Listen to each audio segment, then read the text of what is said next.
Girl. It's okay. I overdid it. Which meant my standards were off. The bar was in. It's okay. This is a shame-free zone. I never really grew up in a space where the body was shamed. Me, I was never told to. Well, my dad did mention that I should put away my titties sometimes. So let's go to the beginning. Oh, my God. Yeah. Girl. Welcome to For Mannerless Women. This is a space committed to nurturing a new generation of shame-free women. I'm your host, Adelle Onyango, and in this episode, we're about to meet Wanga Princess, also known as Sarah. And with her, we're going to weave through sensuality, sexuality, and confidence. What I know is that this is the episode that you need to once again feel at home in your body. All the mannerless or almost mannerless women.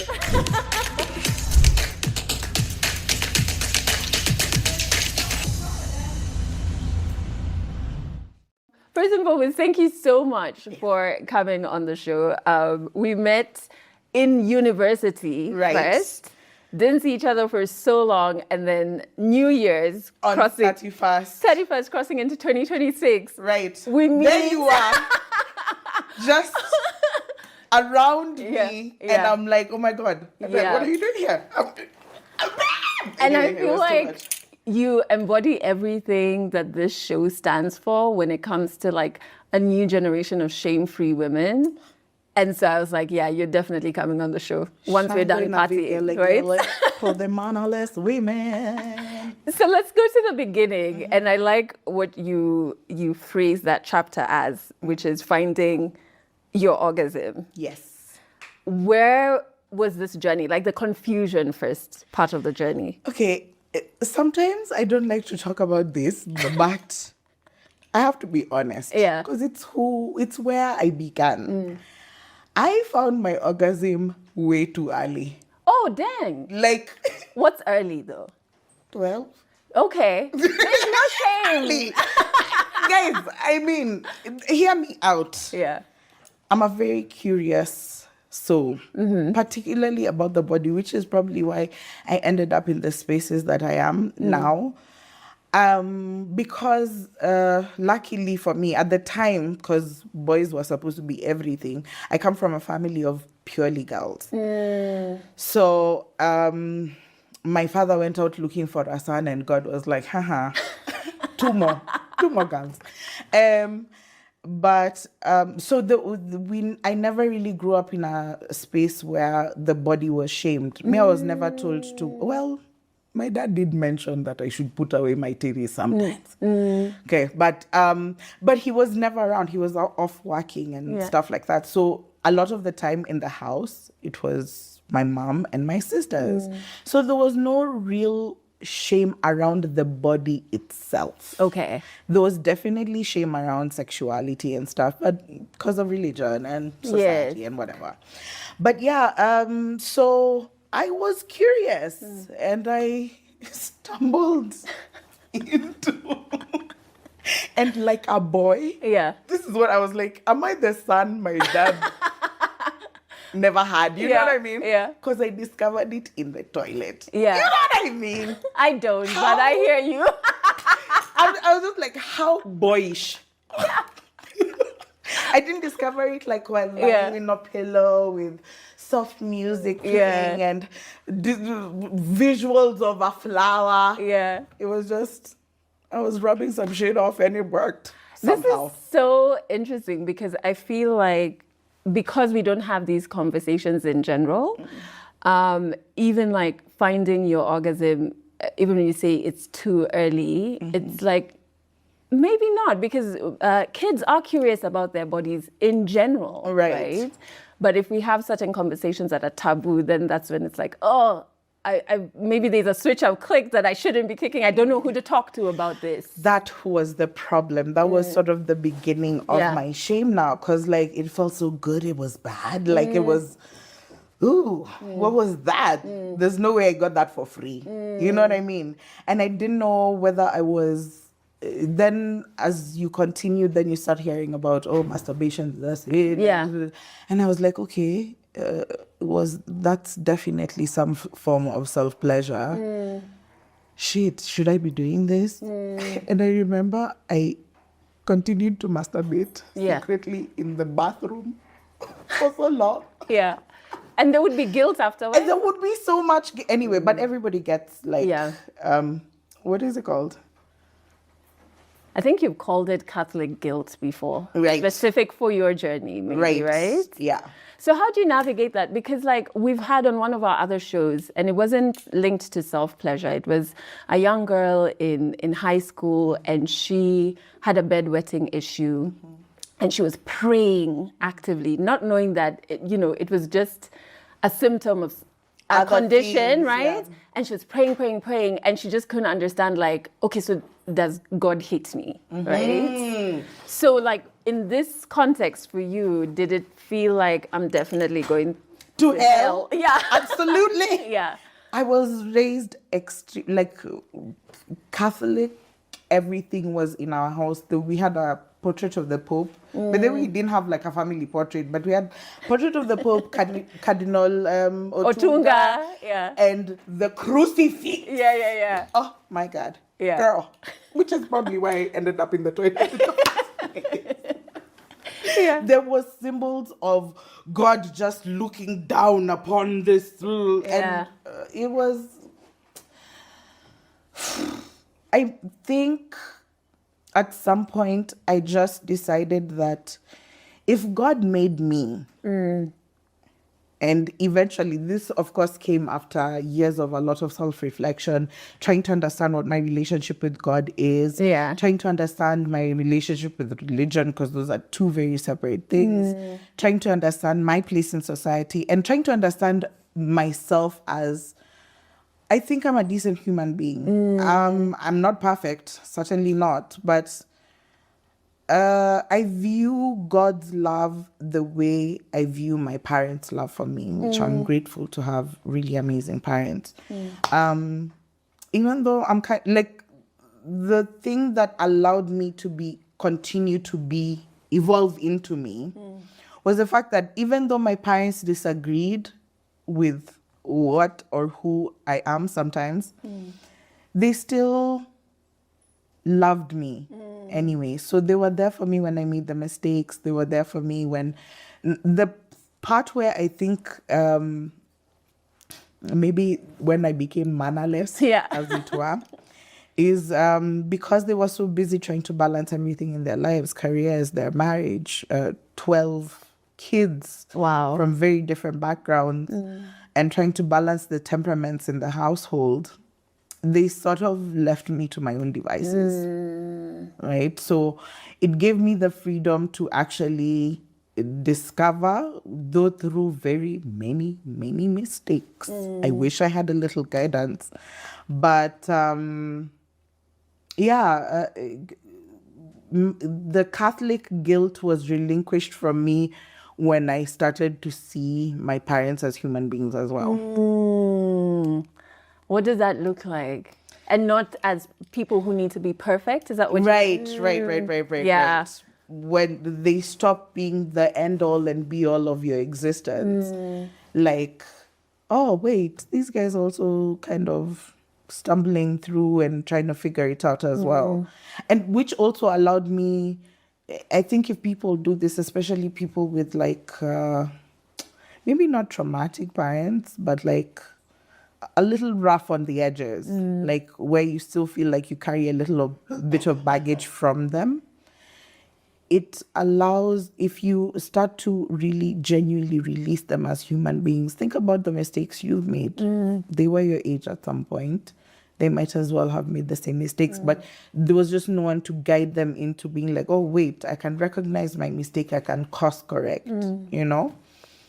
So we have the liberty to do that. Yeah. So I think that's sort of what I learned. Once I started seeing them as human beings, making mistakes and understanding that you can adjust your life based on who you are, and not demonize yourself for the mistakes you make and therefore project. I went to therapy, guys. Please allow me to use the lingo. Yeah. So in seeing your parents as being human, does that make it then in that moment easier for you to see yourself as human and not this person who's on their way to hell? Right. I'm like, literally. Because also, you wouldn't trust a child with candy without having taught them how to self-restraint. You know what I mean? So trusting yourself as well, that you have what it takes, is that what you mean? No, I mean, like we are all discovering how to be human at the same time. You know what I mean? So if I don't know what to do and somebody doesn't teach me, then you have to give me the grace to make the mistakes. You have to give me the grace of the learning curve. And if I can allow that for my parents, then I can allow that for me. That's really powerful. That's really powerful. Yeah. There's something else I'd like us to spend time on, because I know we say shame-free, but that's what I'm still like, Working on it. I think many women, and we need to borrow from what you've just said and give ourselves grace. Many women in the journey to discovering who you are have had a moment where they have been a pick-me or tried to be a Let me pick-me. remove my glasses so that I can roll these eyes nicely. And like, you're not alone. So there is a particular relationship where this was the case for you. So I think you guys, I didn't know I was a pick-me Yeah. until like I saw myself surrounded by, or rather trying to be surrounded by guy friends. And I was like, the hell am I doing? Like the people who actually, like whenever I'm sad, because at the time I gave birth early-ish, considering that I was still in campus, right? Okay. So that meant of my friend group, I'm the one who had to grow up very quickly. I didn't. Girl. Anyway, I had to grow up very quickly, which means I was starting to go through like quote unquote real life problems very early that my friends couldn't quite relate to. Like me, I'm thinking about a guy, today, if I didn't make any money, I'm going to now have to go and borrow from my mom or whatever. Like, then they're thinking, Manze, we need to get drinks for Friday. Yeah. Yeah. The risks of either are very, like the consequences of not gaining either are very different, right? So anyway, so now I'm going through real life problems and I'm surrounded by men who I can't rely on. That I struggled so hard to be the cool girl and whatever. Hanging out with the guys. Right, Yeah. including my partner at the time. And when the term pick me came up, I didn't quite relate to it immediately because I also pictured a pick me girl where she's trying to be a pick me, she's in the trying to garner his attention phase. Me, I'm already in that relationship. Okay, so I can't be a pick me. Yeah. I was already picked, babe. Yeah. But turns out, I was not. Yeah. First of all, I was not picked. And secondly, I was doing pick-me behavior and making both of us, oh my God, both of us, Yeah. absolutely miserable. Oh my God, that was a miserable household. I forgot my orgasm. Not that he was not skilled. Side-eye. No, but I mean, I'm just being shady. You're not realizing in the relationship you are not fit, but you're also still performing. Yes. I guess that's what we're socialized to do, is to Right, perform, to keep be chosen, performing right? and wanting to be seen as the couple and stuff like that. Because I kid you not, everyone told me, oh my God, you guys, like that guy loves you, because we were always together everywhere. But I think it was mostly because we had grown codependent of each other. So everyone was just like, yeah, oh my God, he loves you. And because I'm the more dominant personality, we sort of ended up being doing my stuff more. So yeah, which meant everyone saw us as a loving couple, but I just got to a point where I was like, but are we? Like, because I'd have to ask him all the time, do you love me? Do you love me? Do you love me? And I felt like I shouldn't. In hindsight, I honestly was just like once I experienced other kinds of relationship where there's like a mutual liking, and don't get me wrong, it wasn't like he was mean to me. The lucky thing, I would say that the lucky thing that has happened to me in my life is that I've not particularly dated bad boys as such. As such. Yeah. Don't get me wrong, they still got their shit out Yeah. now.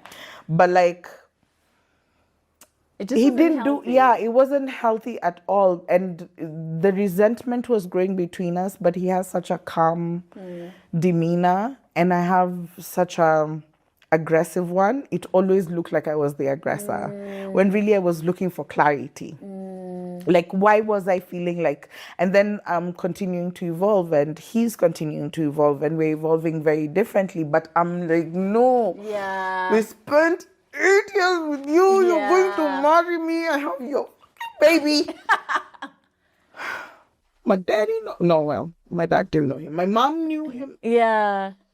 I was like, we must. And that feeling of investment in time. And so you're like, no, this must work, which means you compromise on who you are, which means we get engaged. And then pleaded, borrowed, cried, wailed for that engagement. And then it came. And a beautiful one it was. Thank God for your best friends. Girl, The sisterhoods. my engagement was themed fire and ice. Because I said I liked that scene from Ish. Revenge. My girls were like, God. Yeah. I was like, I want a diamond ring, a square. They were like, girl, got it. I'm telling you, they walked that man through Everything, my yeah. engagement was fantastic. I loved that day. But the moment we got engaged like this, it's like he immediately now completely lost interest in me. Which meant I went overboard in trying to find out and figure out, which sort of was the beginning of my journey of really like understanding me and my sexuality and my body and what I love about it, what I hate about it, what I appreciate about it, you know. But at the time, I was trying to find a way to get him to just look at me. So the performance begins. The performance overdid. Yeah. I tell you, I can't speak about that story. Yeah. I know, because it's all bygones be bygones. But when I tell you, it blew up into a scandal of like, my mom got involved. There was other women involved. Like, I brought other women into the bedroom because I was just like, what can I do to make him desire me? What can I do? So yeah, I went looking for lingerie. I went looking for sex toys. I went looking for... Do you remember that shop in Diamond Plaza? That was the only place you could go and find the taboo things. Yes, I do. Before I discovered my beautiful Beverly Munga. Oh, I You've suffered just in this taken me life. back. Yes, I do remember. Spanish fly. I don't remember the name. It was Spanish fly, let me tell you. But it was so undercover. Like, Yeah, it was like a cartel. Yeah. Yeah. Anyway, me, like I said, I've always been curious. Yeah. And now I needed it. Now I was desperate for it. So I went looking for all these things and nothing worked. Nothing made him look at me. And that's when I kind of knew, okay, this shit is really done. Like, I remember my mom calling him because she found me wailing. And she called him and she was like, if you think my daughter is ugly, you God bless mothers, though. I get a little emotional when I think about it, but I just love my mom. Oh, I love that woman. Anyway. But the crazy thing is, like, we're performing when in reality, who we need to be getting that approval from is ourselves. Like, no one else, not a man or an authority Not a woman, figure. Yeah. not a follower, Yeah. not a... Like, you have to... The thing... So, I've always been loud and extroverted. And my mom... and my mom has always been the same. So people have always been like, oh yeah, but you've been confident all your life. I'm like, actually, I call it superficial confidence. I could speak in front of people, yes. But when I went home at night, I was just like, who is this chick? Like, ugh. And if I don't want to hang out with me, why would I expect anyone else to? So these days, like, I don't care if I go to a place, and especially now that I'm in entrepreneurship and I have to go out and vend. You found me vending. Yeah. And swinging dildos up and down the street. Yeah. And you're like, when I go home at night, do I like me? So I get a lot of rejection now, you know? So it doesn't matter if everybody loved me that day or if everybody hated me that day. When I go home, I love me. I'm like, bitch, you did that. Okay. That's like, I can just feel my insides getting so warm. Right? And did that happen after the breakup, right? Yeah. What did it look like coming back home to yourself? It was a journey. It was a journey. I used to be a big advocate of the whole phase. Now I'm like, hold your horses, everybody. Yeah. You don't know how dark it can get. Because, of course, the first automatic thing I did was try and seek that same validation I was missing in the outside world, which meant the whole phase. Yeah. Girl. It's okay. I overdid it. Which meant my standards were off. The bar was in. Hallelujah, I am redeemed. Somebody say amen.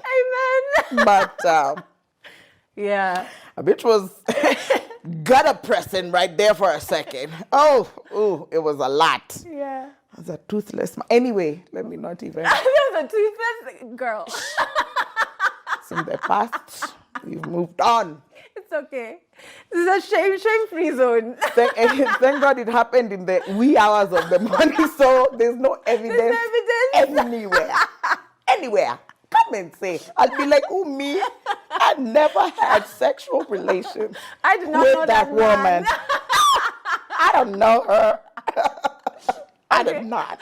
So, but I know, like, I think everyone can relate because, like, there is a wildness that happens immediately after the breakup. breakup. Then there's a crash where you And now the have crash to was face terrible. yourself. I almost thought I was going to become an alcoholic. Then, thankfully, I don't have quite the addictive personality or whatever.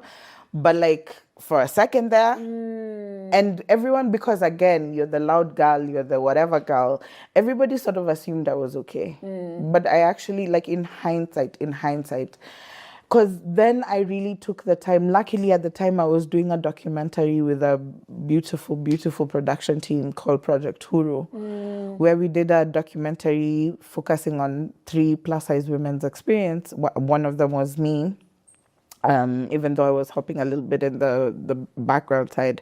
But it forced us to go through this book. Damn. We'll remember Please, it. Yeah. I'll send you the info and you can put it down here. Anyway, we followed the ethos of that book, which was basically the ethos was unburdening yourself of shame. It was really focused on unburdening yourself of shame. And the process was a year long. They followed us for a year long. Wow. We had to go through therapy. We had to go through, I did a nude photo shoot, which my mom till to date still is like, please, and don't go putting naked pictures on the internet again. I'm like, girl, and now I sell lingerie. Oh my God, mama. We're in for a long one. Yeah. Anyway, but it forced me to really like dig deep as to, it wasn't just about being big, it was about being a person, right? And feeling the need to validate your desirability, to validate your existence, to validate you taking up space. Because it's funny how the perception of yourself dictates how you carry yourself in every space. Yes. And then you assume, and then because you carry that energy, people actually start to take you for your word. Yeah. If you walk in like you're that bitch, people are gonna treat you like you're that bitch. But if you walk in like a loser, people are gonna be like, yeah, she's kind of a loser. Yeah, they believe you. They believe you. Yeah. By the way, they believe you. So it's you who dictates your narrative, right? So I decided I was just gonna take charge of that narrative in those moments when it was arduous, it was painful, it was uncomfortable. But thank God for that documentary. Yeah. It forced me to do that self-reflection, to do that self-work, to do that acknowledgement of me, right? As a human. As a human. Yeah. With titties. That too. But I always tell people like everything around us is like, especially for women in our bodies, it's like our bodies are for the consumption of others. From when we're young, it's how we sit is for the comfort of other people and men, right? What we wear, where we wear it to, you know, or what our hair looks like, right? It's always for others, and it's just like, when will this body belong to you? Like, literally, I came here wearing short shorts, and I knew I was coming to you. And I knew I would come here and be safe and feel cute. Yeah. People tend to think that for those of us mannerless ones, when we dress provocatively, or we dress sensually, or we dress seductively, as they would say, it's to garner the attention of men. But truly, those of us who've done the work, those of us who appreciate ourselves for exactly who we are, imagine you're not even in the equation when I'm thinking about, it's a bonus that you think I'm cute. Yeah. But girl, I think I'm cute. Yeah. Okay. So, one of the things, like, I've never, especially when trying to shift that perception, for myself anyway. Of course, I'm not deluded that I'm the most beautiful woman in the world. Logically, as they say, in the economics of beauty standards in the world, I'm not your first pick. But I dare you to challenge me about that. Yeah. I am the first pick. Do you get my point? Yes, I get you. I don't have to be your first pick. I'm mine. I don't have to be yours, but I'm mine. Because it's like, who's your favorite singer of all time? Yeah, the Janelle Monáe right now. Someone else probably doesn't. Me, Kelly Rowland. Yeah. You know what I mean? Yeah. But you can appreciate that Janelle Monáe. Now that you can say. Yeah. Okay. Kelly Rowland, same thing. Yeah. Sarah Mukabana. She's also there. Beyonce. Yeah, can sing. She's all right too. This year that you work on yourself, before we get to even like where you are now, what's one thing that you learned about yourself? I learned that I actually like me. Like, I'm actually fun to me. I was very performative with my friends, even. All this translated even with friendships. Like, I felt like I had to be there. Like, as you can see, I'm extremely animated, especially when I tell stories. I crash out when I get home. Like, I'm not this person when I'm in the house. Like, don't talk to me, don't, you know? But when I'm out there, I feed off people's energy. So I felt like I had to be the entertainer or the vibe bringer, which I am. Somebody should pay me for that. Okay. But nowadays, I don't have to be that for your party. Like, I can actually come in. If I'm not there, I'm not there, imagine. It's fine. Everybody will breathe. And I feel that made me more comfortable in my friend group. I now feel like I have a very solid community of women, which, by the way, if you're an introvert, I hear you, but like you need a community, even if that community is just one other person. You need community in order for you to like push yourself out of your comfort zone, keep you motivated, call you out when you're doing your bullshit. And I'm so grateful that I learned, one, women are the best squad, even for men. But they men, I agree. dump all your male friends and get female friends, because honestly, women are top notch. I got a community of women, my solid core group of friends, and I also joined a network of, I'm one of the board members for it, Positive Circles, which brings together all sorts of women who are growth mindset oriented. You know what I mean? Like, and when you find those spaces without judgment, feeling safe, and I'm telling you, it's all walks of women. Yeah. Like guys who live in Gishagi, guys who live in the city, guys who are rich, we don't have poor women in our group, but it's only because their growth mindset focused. You know what I mean? Like, so a woman like that will never be broke, will never be poor. Because of her ambition. Or because of even just the focus of improvement of self, right? So all sorts of women are there, and I learn so much from them, as much as I am able to teach, because you become better when you teach. And if you are a teacher and a learner, the growth, it goes so exponentially. I'm so glad for my community. When you say I learned that I like myself, that's so powerful to me, because like I feel like I recently Just learned started. that. Like I can crack myself up. I will talk to myself on the days that I'm spending the entire day just with me. Is incredible. I talk to myself. I'll even papasa myself. I'm just like, it wasn't that embarrassing. You're okay. You're okay. You know what I mean? Can I tell you, those little rituals that we do, I tell when I'm coaching my clients, I tell them, like, sometimes it might feel silly to do that. But the ritual of doing that is tricking your brain to rewire itself into like really appreciating who you are. Because your brain doesn't know the difference of when you're being sarcastic or when you're being, I'm a little self-doubty, but it doesn't know the difference. What you tell it is what it takes. In fact, they say you have to, even if you're pissed off, force yourself to smile. It tricks your brain into thinking, maybe I'm not that mad. Maybe I'm not that, it's not that intense. Like, let me calm down. Okay, we can turn this day around.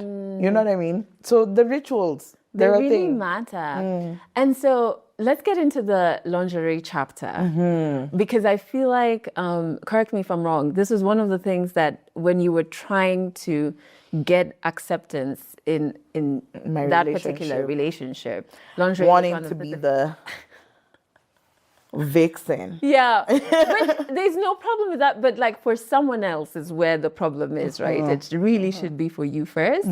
What were some of the things you discovered that are linked to these beauty standards that society has set for women? So at the time, thankfully right now, there's a few more options. We still have a long way to go, but there are a few more options out there for us. But at the time when I went out looking for lingerie, because I'm a girl with a bigger body, all the ones I could find were Madeish ones. And I was just like, I'm 20-something, guys. And I'm on a mission, first and foremost. I'm trying to seduce somebody's young son. And I just remember feeling so disappointed in like trying to at least cover, because I'm almost certain that aesthetics had something to do with where we were. Although it is an assumption by me, however, I'm almost certain. So I was like, if I can't even put myself together, if I can't even find something to put myself together, if a smaller girl goes out, even a size 14, which is chunky, not fat, but can find something, but I can't. Like, I'm an 80. At the time, I was an 18 or whatever. So I was just like, damn, like there has to be. So in that journey, I found one piece, which I still keep, but it's a night dress to me. It's not, I'm not putting on lingerie. Yeah. Anyway, so in my journey of trying to find that, but then I break up and then I go do the docu and all this craziness is happening. I remember during the whole phase, one guy was like, I hope you wear some panties. And I was like, I don't know that I have panties to wear for what you're trying to say. You know what I mean? Yeah. So I was like, damn, like I ain't got nothing. Yeah. Oh, this is So in that process I was like, okay, then why don't I just be the person who goes out and finds these things that I want? Because at the time Fashion Nova was coming up and I was seeing all this and I'm like, how can I get those things here? Which is how Diamond Girl Accessories was born, because being a princess from Wanga land, I was like, what would royalty wear? What would royalty feel like? And I was like, there would be diamond girls. Like royalty would have diamonds and pearls and all these wonderful things. And a diamond girl should feel confident. She should be able to rock up in the easiest and the hardest thing to wear and feel like that femme fatale she wants to feel like. Which is how I started off by selling fishnets, because fishnets are functional for fashion. But if you wear nothing on, girl, it's a little quick fix. And flexible and easy to Yeah. or rip off. Yes. I was like, yes, give me all the fishnets. Multi-purpose. It works. It works for everyone and everything. Yeah. And and we brought in a few pieces. The business is still young. I'm still trying to understand what the market wants and how. But I've gotten such great feedback. Like, I'm just glad to be, there's a few other stores out there, but I'm glad to be one of the people who, like, I'm really about that life. You know what I mean? I'm really about wanting a woman to feel as confident as possible without needing to feel it validated by someone else. Because this is what I say. On a day like you need to feel powerful. Because sexual energy, in my opinion, and let me give you some hoaxy facts. Yeah. Sexual energy is what creates life on earth. So I think sexual energy is very, very powerful. When you tap into your sexual energy, you create a force field of power. Now, does that mean that it has to be overtly out there? Absolutely not. It just needs for you to feel it. So my neat trick for when I'm going into a meeting where I know I need to be on my A game, I don't want them to take advantage of me in the meeting and stuff like that.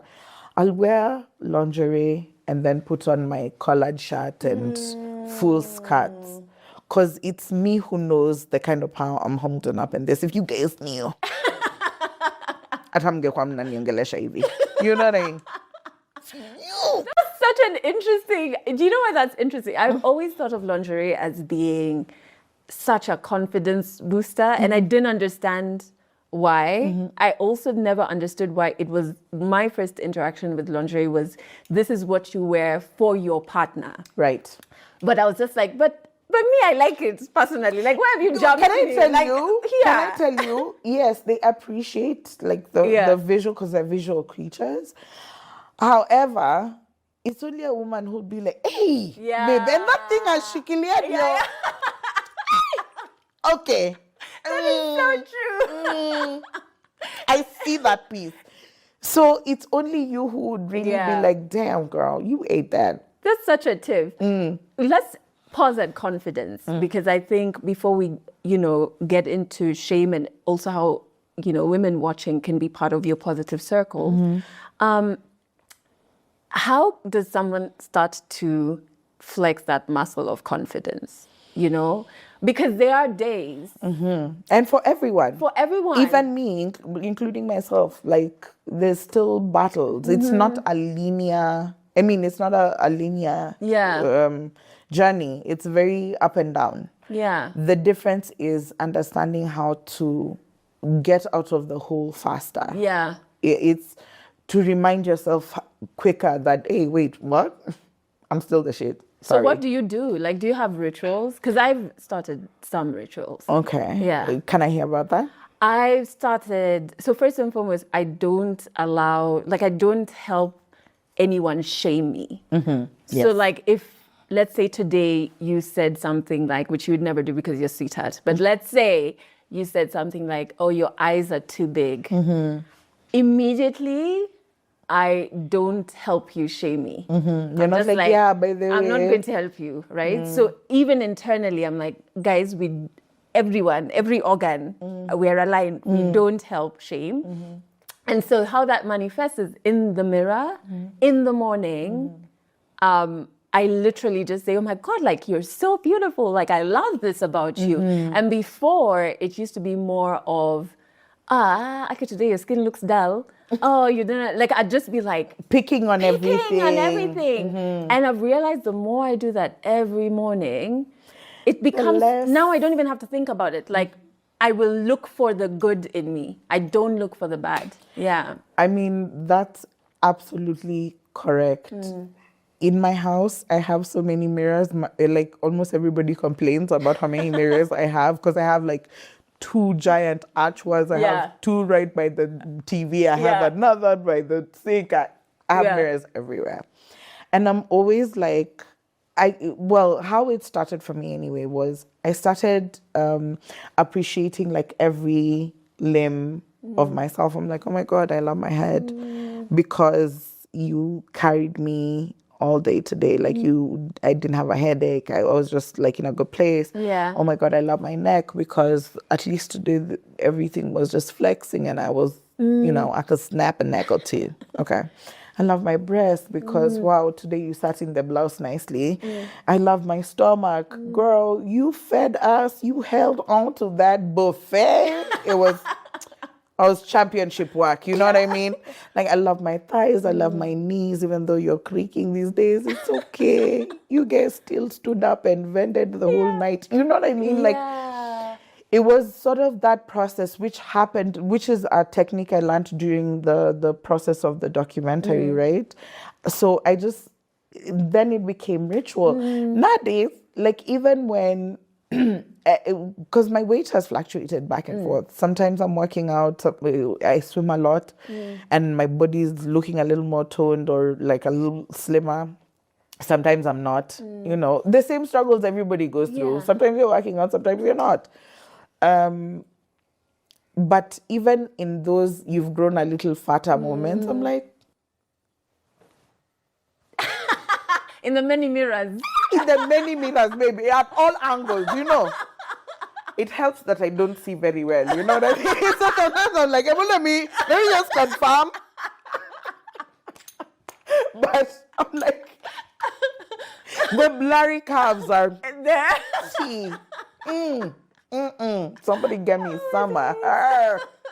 No, but I love it because the more you do it, it becomes so automatic. It becomes so part of you. And it's, again, like I said, the rituals that you perform for yourself. And maybe we should stop calling it rituals, kidogo tuambie tunafanya uchawi. But like the everyday, go through the process of, is what I mean by rituals. Going through the process of, you might feel it silly to, like when I feel anxious, I taught my daughter this, it's box breathing. Like when you feel like you're like, oh my God, everything is not happening today, it's so awful. Just be like, okay, force yourself to be like, hold longer out. It feels silly in the moment because you're like, what is this going to fucking fix in the next 10 seconds? And it fixes. Yes. Because now your brain is in a calmer space to think about the solution. Your nervous system is not so jarred that you're like, what do I do? Like, talk to yourself, go through the process, the 10 seconds it takes to breathe in and out for, even if people are like, so wanna do. Because that's the attitude I normally feel like whenever I do that in a place where people are not appreciative of like therapeutic, body somatic, calm downs, they're like, so wanna do. But it's not for them. It's not for them. It's for you. Again, ile siku utanipigia simu, to call me to pay rent. Yeah. The day you're like, hey babe, I pay for you rent this month. That's Then the we can day, talk. Adele. I'll be like, and what do you think of my breathing? That's when I'll be like, and what do you think of my Until then. We are okay. Let's park at shame. As we get closer to winding up, I'm asking this, but I know because I know the patriarchal society we live in doesn't like women speaking about their sensuality, about sex, before we get even to fishnets and lingerie and sex toys. Like you're shamed. Like women receive shame across the board, but this I feel like is layers. And dare you be expressive about it? Exactly. You are unmarriageable. How has that manifested for you in terms of the shame people throw your way? At me? Yeah. My mom is in the middle. I think she's both proud and ashamed of me at the same time. Depending on context. Because she's always like, oh my God, my friends, what will they say? Let me just use this opportunity. I'll send this clip to them. My mom does not condone what I do online. Yeah. Guys, she's not in support. Yeah. But then when she comes out and then, oh my God, Mama plus Wanga. Yeah. Oh, I love her so much. And even you. And I also show our relationship a bit online.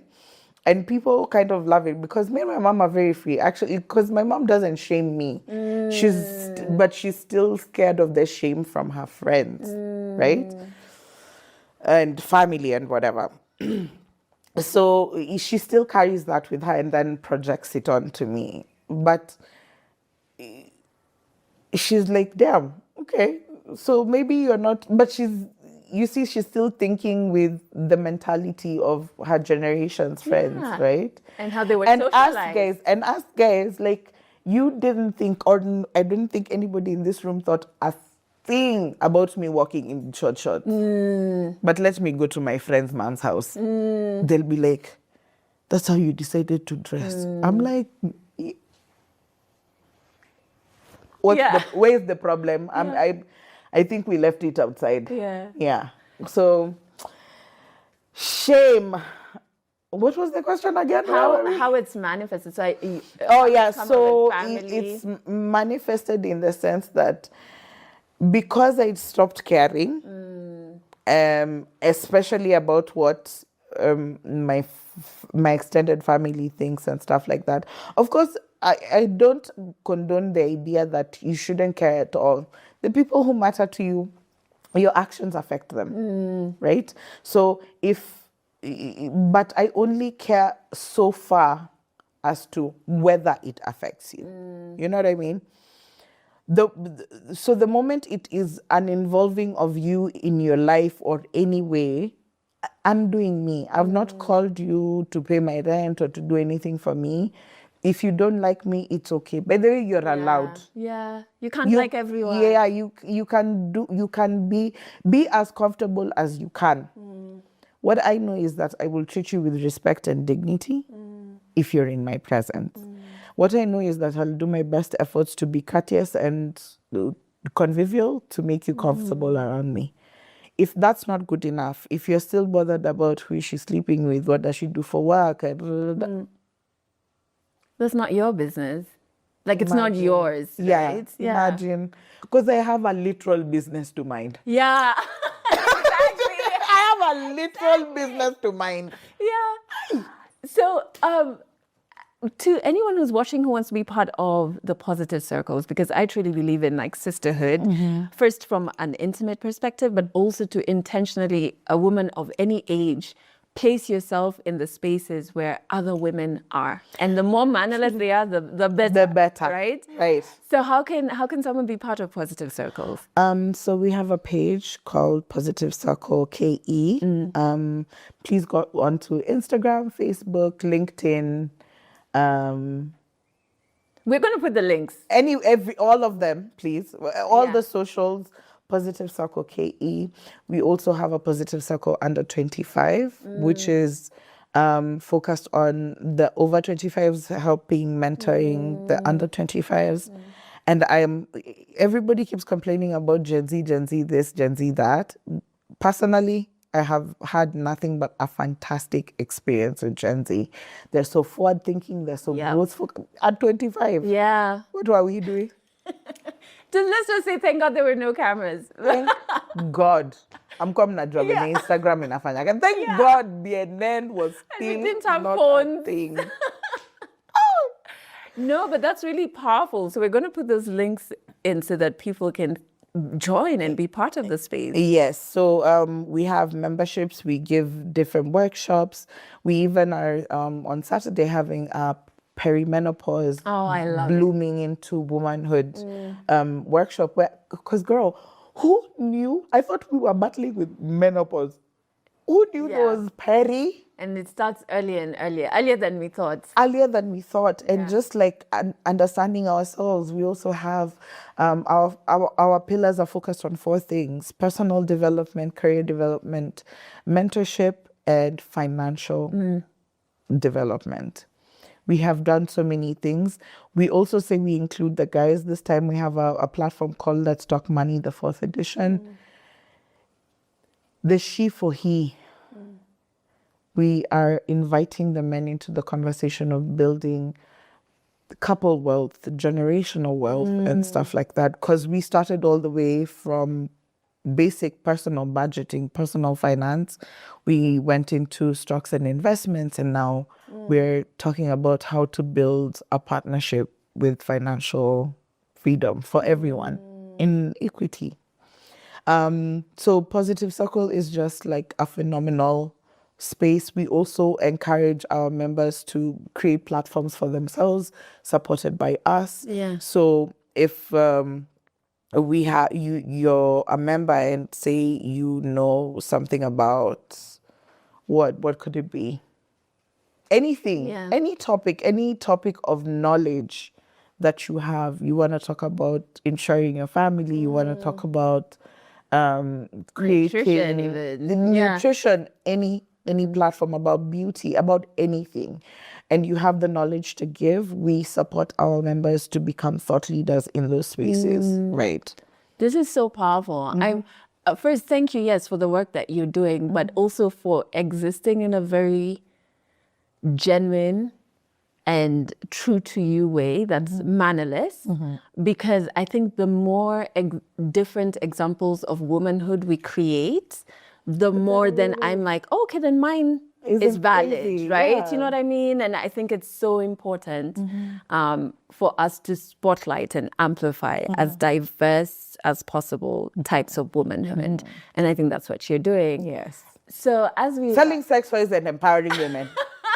In fact, I was going to say the other link we'll put is for the lingerie. Yes, I know there's people who are just like, Positive Circles, but... The Diamond Girl Accessories KE, a plus size focused but size inclusive brand. We want to take care of all your sensual and sexual needs. Yeah. The sex toy side is part of a partnership I have with G-Spot Kenya. Yeah.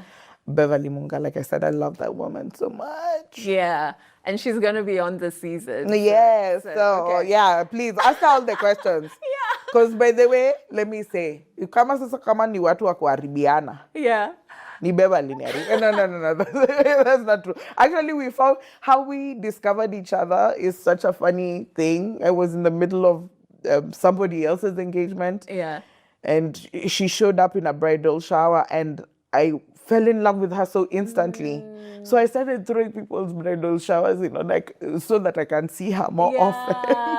And then I ended up being her neighbor. Yeah. I was like, damn, did I stalk her? I feel like I was about to say, stop talking, you're incriminating yourself. Maybe.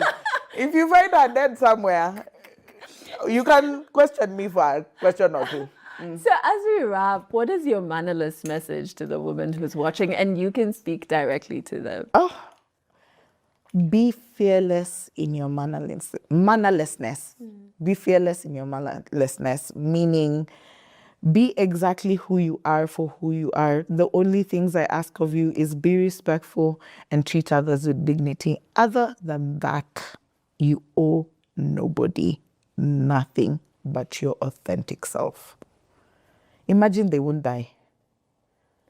This is so powerful. I feel like it's that affirmation you'll play every morning. Yeah. Imagine you won't die and neither will they. Yeah. Just because you showed a little titty, nobody died. Yeah. Nobody died. Listen. In fact, a few people exist because of a little titty. So. I don't know why everybody's up in arms about this shit. I feel like in your next phase, you can explore comedy because, like, I've laughed so much in this episode. People have said that to me, but who knows? I don't know. I'm not built. I like money. I don't like to be a struggling artist. You're the machine. But thank you so much for coming on the show. Thank you as well. It's been such an honor, and I think like your energy just is so invigorating. It's making us, the things that you've said, like, do you like you? And at the end of the day, do you like you? And for the work that you do and for being here, thank you so much. Adele, I have loved you for so long. Of course, because of uni and stuff, but that was more casual. Then you started doing Legally Clueless. And I will never forget the curtains girl. Yeah. Because of you.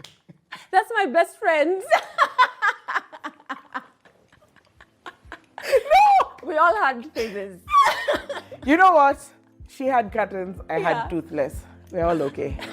But like, if you are an OG member of the Legally Clueless family, you know exactly what episode we're talking about. But speaking of episodes, I hope you enjoyed this one. I did. Make sure you share it with all the mannerless or almost mannerless women in your life and subscribe so that you do not miss out on the next episode.